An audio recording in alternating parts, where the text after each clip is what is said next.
Bismillahirrahmanirrahim. Alhamdulillah. Allahumma salli ala Sayyidina Muhammad wa ala ali Sayyidina Muhammad, amma ba'd. Kitabul Hikam, hikmah ke-17. Qala al-mu'allif rahimahullahu ta'ala wa nafa'na bihi fid dharain amin. Ma taraka minal jahli syai'an man arada an yahdutha fil waqti ghairu ma azharahu Allahu fih.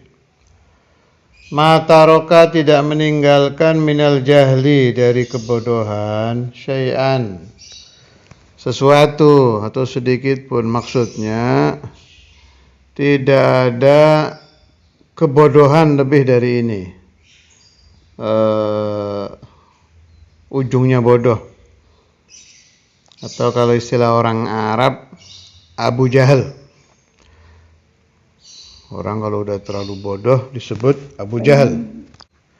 Man, orang arada ingin itu orang, ayyahdutha, terjadi, fil wakti, di waktu. Maksudnya di waktu, ya di waktu kapan saja yang sedang dia alami. Ghairu ma azharahu Allahu fih, selain yang Allah Ta'ala menciptakan untuknya di waktu itu. Maksudnya bagaimana? Ini maqam, namanya maqamur ridha atau maqam radiyah. Aulia yang terkenal jalasa fi hadzal maqam Sayyidatuna Rabi'ah al-Adawiyah. Dan aulia ya memang begitu. Allahumma ja'alna wa iyyakum minhum wa nafa'ni wa iyyakum min barakatil jami'. Jadi maksudnya bagaimana? Sebodoh-bodohnya orang yang mengatur Allah, itu maksudnya. Sebodoh-bodohnya orang yang sedang diberi sakit oleh Allah Ta'ala, dia ingin keluar dari sakit itu. Jangan salah paham ya, saya nggak cerita makom kita nih, cerita makom ridha dulu. Ini namanya makamur ridha. Nafsu pertama amarah, kedua lawamah, ketiga mutmainah, ini atasnya lagi radhiyah. Jadi orang yang duduk di maqam ridha itu diberi sakit ridha, diberi fager ridha. Kalau buat kelas kita, naudzubillah semua ini, diberi tidak hasil keinginannya ridha. Masya Allah. Apa ada orang begitu? Banyak. Para nabi, para rasul, wali-wali ya begitu itu. Yang jalasu fi maqamir ridha. Yang terkenal Sayyidatuna Rabi'ah al-Adawiyah. Banyak kan riwayat-riwayat beliau. Wal awliya hakadha haluhum. Waduh, di sini dibilang ma taraka minal jahli syai'an, sahibul hikam, luar biasa ya. Berarti orang yang paling bodoh yang ingin pindah dari sesuatu yang Allah Ta'ala ciptakan dia saat itu. Kalau logikanya begini.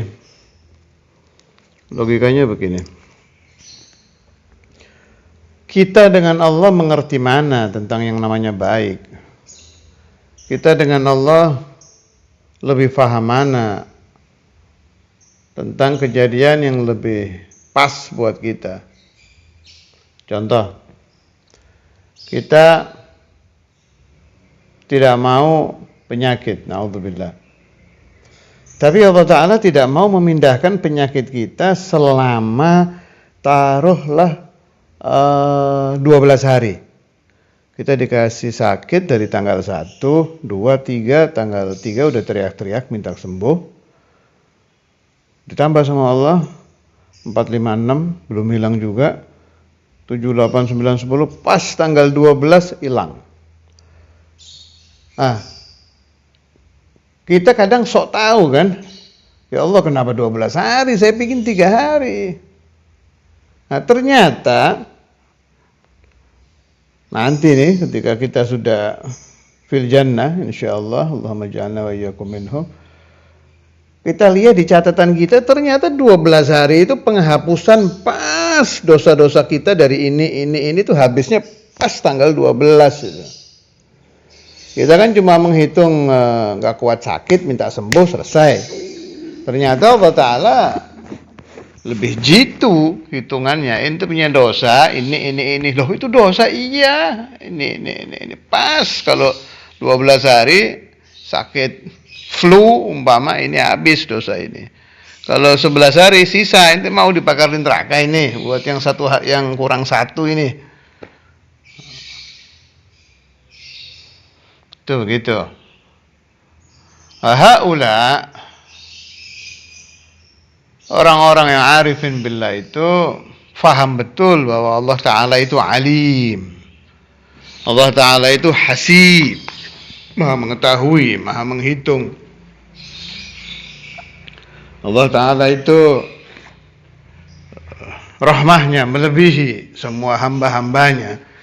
Jadi kalau kita meminta sesuatu belum dikasih, bukan karena Allah Ta'ala tidak mau memberikan itu, karena pelit itu. Na'udzubillah, nggak mungkin Allah Ta'ala begitu. Allah Al-Jawad. Ya Allah, tapi ya ini memang sulit ya. Kita ini kelas du'afa. Harus paham ini. Minimal kita jadi tahu bahwa kita ini di makom yang sangat bawah. Makom orang yang gak kuat dikasih ujian sedikit pun. Dan semakin tahu tentang tingginya keadaan hati para arifin billah. Kalau kita baca syarah ini, syarah Syarnubi. Yani anna min husnil adab ay yakuna al-muridu radiyan bima aqamahu Allah fihi. Kama qala ba'd al-'arifin li منذ 40 sanatan ma aqamani Allah fi halin fakarihtuh wa la naqalani ila ghairihi fasakhittuhu. Fa in sakhita al-muridu al-halata allati yakunu 'alayha وتشوف إلى الانتقال عنها بنفسه وأراد أن يحدث غير ما أظهره الله تعالى فقد بلغ غاية الجهل بربه أساء الأدب في حضرته. Makanya di sini dibilang min husnil adab ya. Artinya kalau kita di makam du'afa seperti kita minta, ya memang kita goblok, udah ngaku aja. Ma'taraka minal jahli syai'an, berarti ente Abu Jahal. Naam, memang kita kelas Abu Jahal, di dalam tidak kuat diberi ujian. Ini aulia ya enggak, Abul Ilmi. Ya ini anna min husnul adab, dari husnul adab ma Allah, bagusnya sopan santun kepada Allah, ayyakunal muridu radiyan bima agamahu Allahu fih. Murid itu ridha ditaruh di mana sama Allah Ta'ala, ya udah ridha.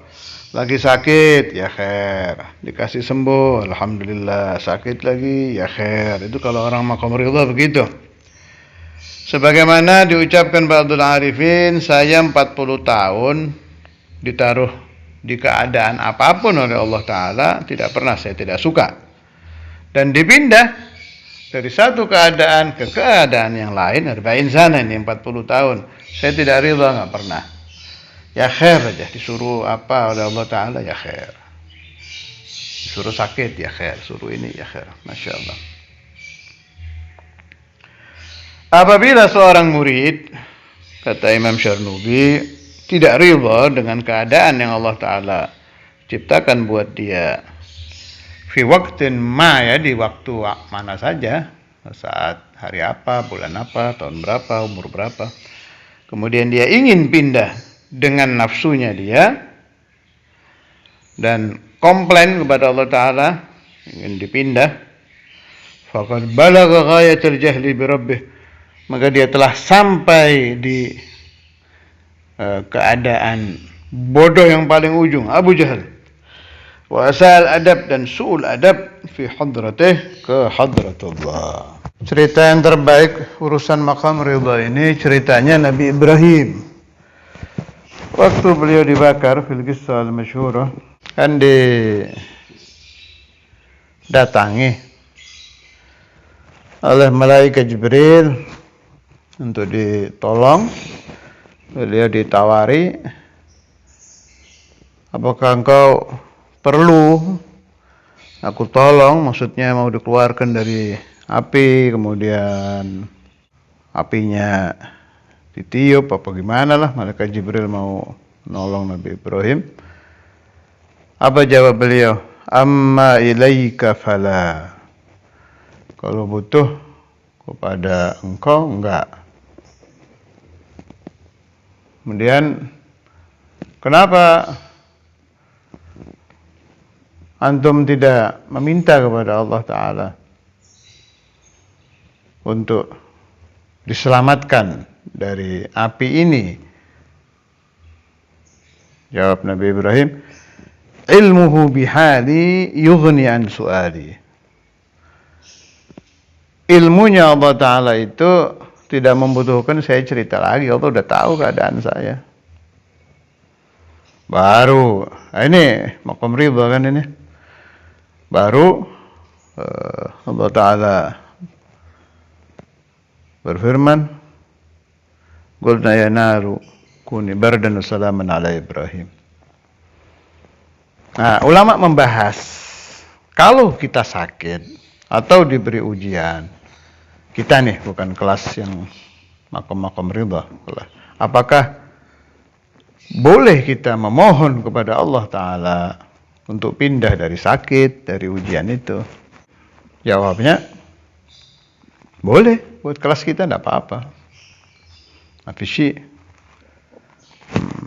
Tapi ada nasihat yang bagus saya temukan dari Habib min masyayikhi Syekhuna Al-Arif Billah Habib Ali Batu Pahat. Saya beberapa kali tabarukan dan istifadah ke rumah beliau di Malaysia. Beliau ada nasihat bagus ini. Aumah wa makna ya. Kalau kamu diberi Allah Ta'ala sakit, diuji sakit, jangan cepat-cepat ke dokter. Dirasakan dulu sakitnya.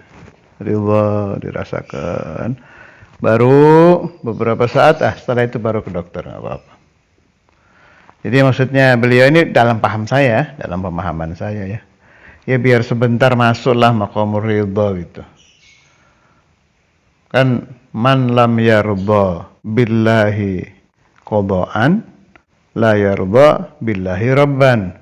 Kalau orang sudah berani mengucapkan, dan memang harus mengucapkan itu, raditu billahi rabban, dia harus berani raditu billahi qada'an. Saya ridha Allah Ta'ala memberi saya sakit, memberi saya ini. Tapi karena kita duafa nggak kuat, ya udahlah, tapi tahan dulu. Dirasakan kamu dunubi, caranya supaya ridha kalau diberi ujian sakit kan gitu, dosa saya mungkin sekian nih, biar habis dulu, jangan cepet-cepet cari obat.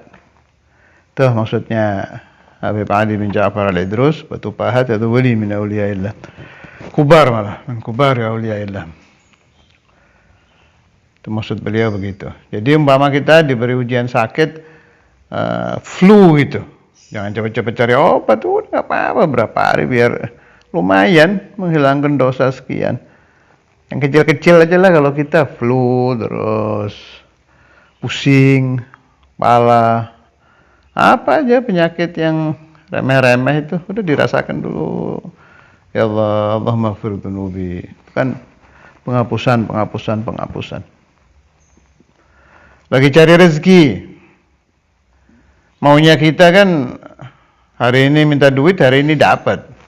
Hari ini kerja, hari ini dapat. Si rezeki itu dikasihnya bulan depan atau minggu depan. Ya udah dinikmati aja sambil ingat hadis Nabi Muhammad sallallahu alaihi wasallam, man bata kalan min talabil halal bata maghfuran lahu. Kalau orang kecapean kerja terus tidur capek karena mencari nafkah halal untuk anak istri, Dia tidur berapa jam itu diampuni terus dosanya itu.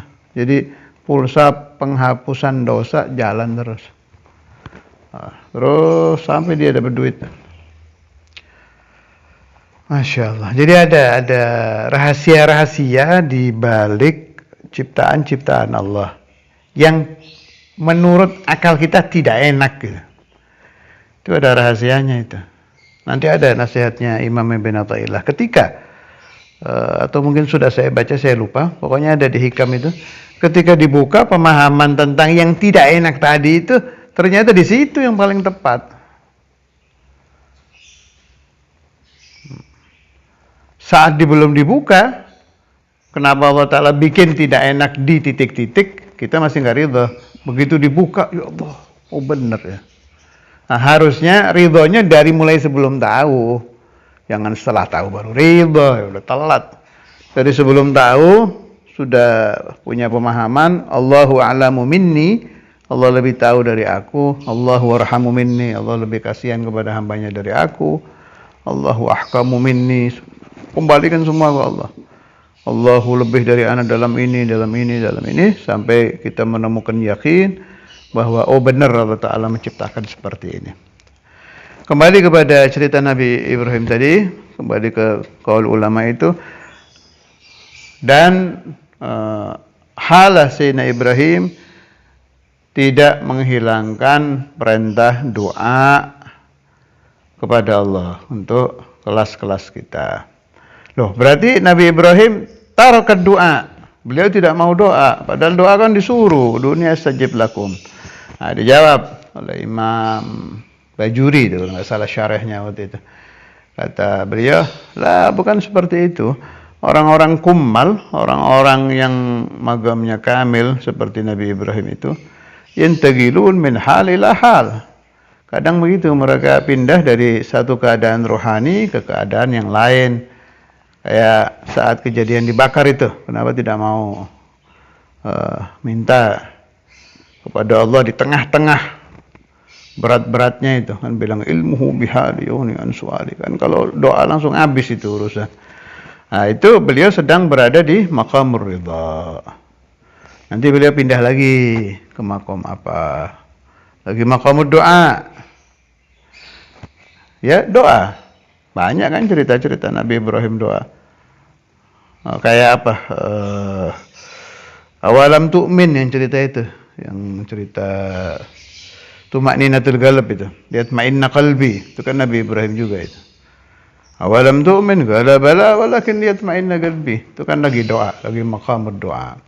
Wa hakadha yantaqilul 'abdus shalih min hal ila hal.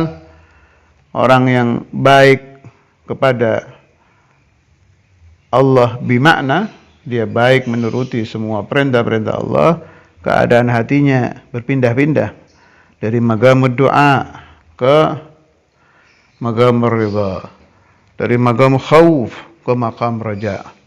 Maqam itu kalau saya ngartikan keadaan ruhani lah. Kan kadang wali itu nangis, nanti senyum terus. Kan gonta-ganti, itu tergantung situasi ruhaninya sedang apa kepada Allah Subhanahu wa taala. Ada lagi satu riwayat saya dengar dari paman saya, Syekhuna Al-Habib Syekh bin Ali Al-Jufri. Bahkan beliau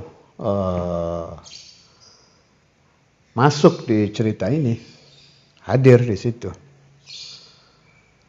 dari awal sampai akhir. Lumayan panjang ini cerita ini. Yang saya maksud panjang di kejadiannya, kalau di ceritanya sih singkat. Jadi dulu itu ada dua wali, Habib Ahmad dengan Habib Ahmad, namanya sama-sama Ahmad. Yang satu Habib Ahmad bin Ali Bafagi, Habib Ahmad Jogja itu, Ahmad Tempe, Sahibul Karamat wal Ahwal wal Jazabat, terkenal Habib Keramat zaman beliau. Itu Habib Ahmad Tempel Jogja itu ahlul ahwal dan ahlul jazab yang boleh dimintai doa. Jadi Habib Abdul Qadir bin Ahmad Jeddah Al-Qutub itu pernah kalam makna tidak boleh minta doa kepada orang majdzub dan ahlul ahwal kecuali fulan wa fulan. Dan diantaranya yang disebutkan itu Habib Ahmad bin Ali Bafaqi Tempe ini. Itu boleh dimintai doa. Padahal majdzub ahlul ahwal. Habib Ahmad ini barangkali ada murid atau keluarga Habib Ahmad Jogja yang dengar cerita saya ini dan ada kelirunya, tolong saya diingatkan dan diperbaiki. Saya dengar seperti ini ceritanya dari Habib Syekh Al-Jufri. Jadi Habib Ahmad itu mulai lahir itu maaf agak pincang gitu kalau jalan tuh. Agak menyeret kakinya. Saya juga tahu.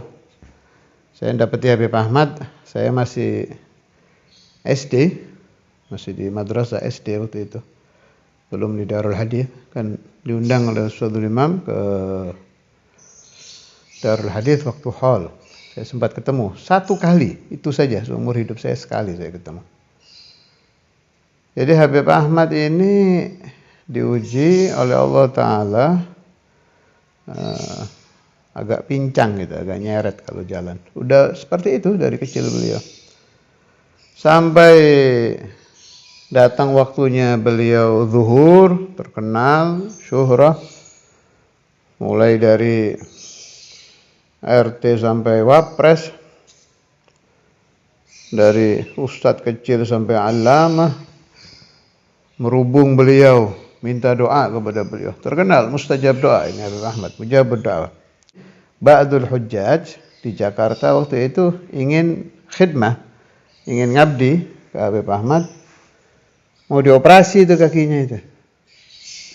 Akhirnya sowan ke beliau, ini Habib Syekh Al-Jufri tahu semua ini cerita dan masuk di situ.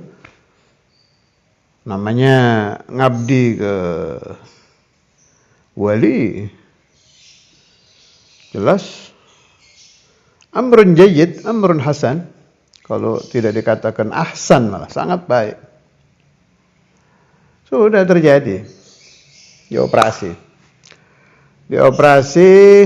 Habib Ahmad sembuh, jalan biasa. Walakin tetapi tidak lama setelah itu beliau wafat. Berpulang ke rahmatullah azza wa jalla. Selesai ini. Gak ada orang tahu apa-apa. Sampai berita ke Syekhuna Al-Habib Ahmad bin Abdullah Al-Attas Benhil. Sahib Asma'illah Al-Husna yang terkenal itu. Dipanggil Habib Syekh. Habib Syekh Al-Jufri dipanggil. Dibilang, ya Habib Syekh, kenapa ini orang-orang mengoperasi kakinya Habib Ahmad Jogja ini? Habib Ahmad bin Ali Bafaqi. Itu sirnya di situ. Ada rahasia Allah di situ, sirrullah di situ. Di pinjangnya kaki beliau itu. Begitu ini diobati, meninggal. Sirnya diambil. Sebegitu banyak ulama dan orang-orang soleh waktu itu tidak ada yang ngerti masalah ini illa Syekhuna Al-Habib Ahmad bin Abdullah Al-Attas Benhil. Satu aja itu yang jeli itu. Mengetahui sirrul qadar, rahasia takdir. Ini yang sering saya bahas, ada qadar, ada sirrul qadar, rahasia takdir. Karena itu paling bagus setiap ada apa-apa kembali ke Allah. Wah, jangan-jangan Allah memang kepingin ini urusan begini.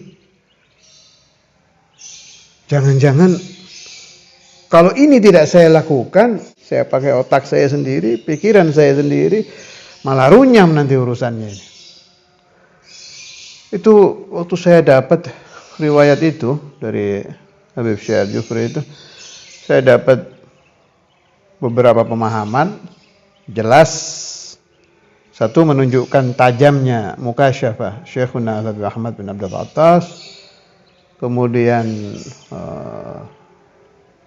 sirrul qadar di kehidupan wali min auliyaillah Habib Ahmad bin Ali Bafaqih, yang kalau tidak dibuka ini sir oleh Habib Ahmad bin Hil, kita sampai kapanpun tidak akan tahu. Coba ente pikir tuh, khidmah mengoperasi wali min auliyaillah, amrun tayyib. Tusyawir siapa saja, Anda musyawarah dengan siapa saja, lagala zain if'al barakallahu fiik. Lakin aulia ahlul kasyf pikirannya beda ini. Ada rahasia Allah yang orang tidak tahu, kan enggak nanggung-nanggung loh, ini sir diambil meninggal. Hadhihi riwayah sami'tuha min Syekhina Al-Habib Syekh bin Ali Al-Jufri. Tidak ada yang kurang. Jadi ini luar biasa sekali, ini riwayat bisa diambil untuk iktibar agar kita tidak istijal, tidak cepat-cepat menyalahkan Allah Ta'ala dalam keputusan Allah di dalam kehidupan kita. Mulai belajar ridha dengan apa-apa yang ditakdirkan Allah. Mulai belajar ridha dengan apa-apa yang dipilihkan Allah. Mulai belajar taslim, pasrah dengan apa-apa yang ditentukan Allah, tetapi tetap dengan memohon fi khairin wa lutfin wa afiyah wa surur wa hubur, sebagaimana yang diajarkan oleh Syekhuna al-Imam Al-Qutb Al-Habib Abdullah bin Abdul Qadir bin Ahmad bin Faqih. Ya Latif ultuf bi fi majarad bi بأولادي بناتي ذرياتي وتلاميذي الصادقين وخواسي من سمع هذا الكلام وبهم المقادير ودبرني ودبرهم بأحسن التدبير في خير ولطف وعافية سرور وحبور وطاعة وبعد استقامة وأرزق واسعة السيئة معنوية سلك طريق السلف الصالح وإلى روح شيخنا الإمام الحبيب عبد الله بن فقيه، شيخنا الإمام الحبيب عبد القادر بن فقيه، شيخنا الحبيب الشيخ بن علي الجفري، وشيخنا الحبيب أحمد بن عبد الله الأبطاس، شيخنا الحبيب أحمد بن علي الباقي، وإلى أرواح شيخنا في السعيد، شيخنا في عبيدة، شيخنا في أرميا، وجميع مشايخنا جميع الأولياء وأهل سلسلتهم الأنبياء المرسلين، سيدنا إبراهيم، سيدنا الخضر، وخصوصا دار السيد بن عطاء الله السكندري والإمام البوصيري وأهل سلسلتهم صاحب مشيشية سيد الشاطبي والشيخ سيد بن عطاء الله سيد المرسي، جميع أهل سلسلة الطريقة الشاذلية، جميع أصحاب الطرق إلى حضرة النبي. فاتحة.